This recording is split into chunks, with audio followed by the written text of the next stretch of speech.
Joining me now, former Florida Congressman Lieutenant Colonel Allen West and Fox News strategic analyst Lieutenant Colonel Ralph Peters. Colonel West, they seem to be taking this seriously and sending a message that there will be dire and severe and quick retribution for any attack against any Jordanian.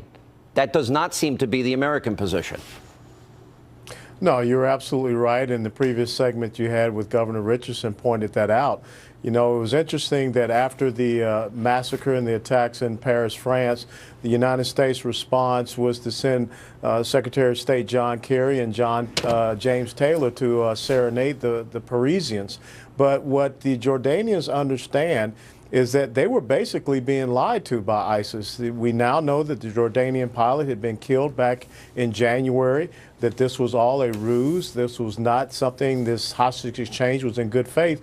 And so the only way that you can deal with savage, barbaric animals is to be tough and ruthless. And that is something that General al-Sisi understands in Egypt, that Prime Minister Netanyahu understands, and that King Abdullah understands. And the one thing that all three of them have in common, you have an airborne commando that leads Israel, you have an American-trained special forces officer that leads Jordan, and you have a former Egyptian military general that leads in Egypt. They understand the enemy and how you have to fight him. Colonel Peters, I certainly agree with what Colonel West is saying, but under the president, they've doubled the territory ISIS has in Syria. They've been able to hold on to Mosul and Fallujah and other territories around Iraq. And the president actually denied this weekend that that happened.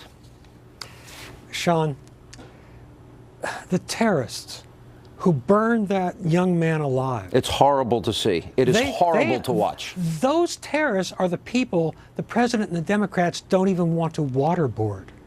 It's phenomenal. And there's this refusal, you heard it with Governor Richardson, this refusal to understand the reality on the ground. I hear so much hogwash today. Admiral Kirby, the Pentagon spokesman, said, oh, this is an act of desperation on the part of Islamic State. No, it was a brilliant recruiting video.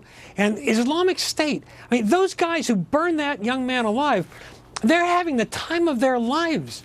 This kind of violence is captivating, exhilarating, thrilling to these guys. It's never going to get better for them than this. They have power now.